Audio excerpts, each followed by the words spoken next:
নিসওয়াব। ভাই জানতে চেয়েছেন যে আমরা যে সলাতুল বিতর পড়ি, এই সলাতুল বিতরে আমরা দেখতে পাই যে 2 রাকাত সলাত আদায় করে 3 রাকাত বিশিষ্ট বিতরে 2 রাকাত পড়ে শুধুমাত্র তাশাহুদ মানে আত-তাহিয়াতু পড়া হয়, তারপর আবার আল্লাহু আকবার বলে উঠে 3য় রাকাত পড়া হয়। এই যে 3 রাকাত বিশিষ্ট সালাত যা এক সালামে শেষ করা হয়, কিন্তু মাঝখানে একটি বৈঠক বসা হয়, এটা কোনো সহিহ হাদিস ভিত্তি আছে কি না? আমার জানা মতে এই মর্মে কোনো সহিহ হাদিস নেই।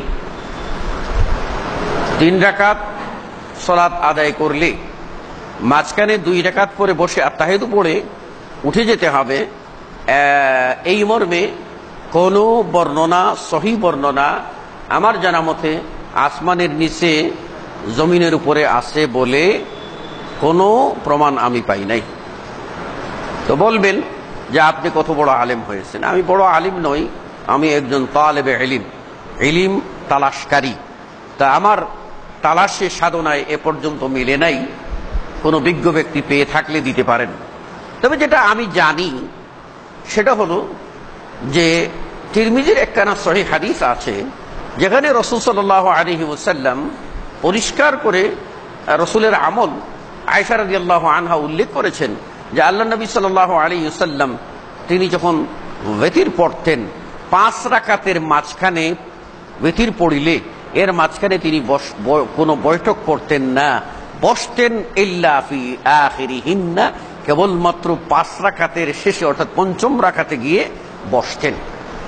এই হাদিস দ্বারা স্পষ্ট বোঝা যায় 1 থেকে 5-এর মধ্যে যে ব্যক্তি ওয়িতর পড়বেন তিনি মাঝখানে বসবেন, এটা নবীর তরিকা নয়।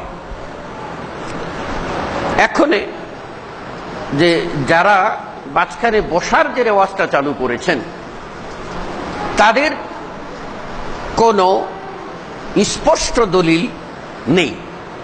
তারা যে দলিলটা দিয়ে থাকেন এটা হলো আম হাদিস, যেটা হলো আল্লাহ নবী সাল্লাল্লাহু আলাইহি ওয়াসাল্লাম প্রত্যেক 2 রাকাতে বসতেন।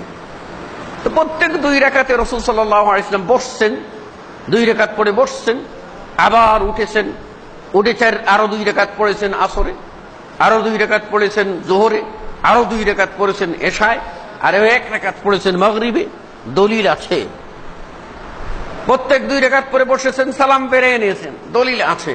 কিন্তু ওয়িতর সালাতে 3-এর মধ্যে 2 রাকাত পরে বসেছেন আর পরবর্তীতে 1 রাকাত পরে ওয়িতর কমপ্লিট করেছেন, এই রকম দলিল আছে কিনা এটা স্পষ্ট করে তারা কোনোদিন বলতে পারবেন না।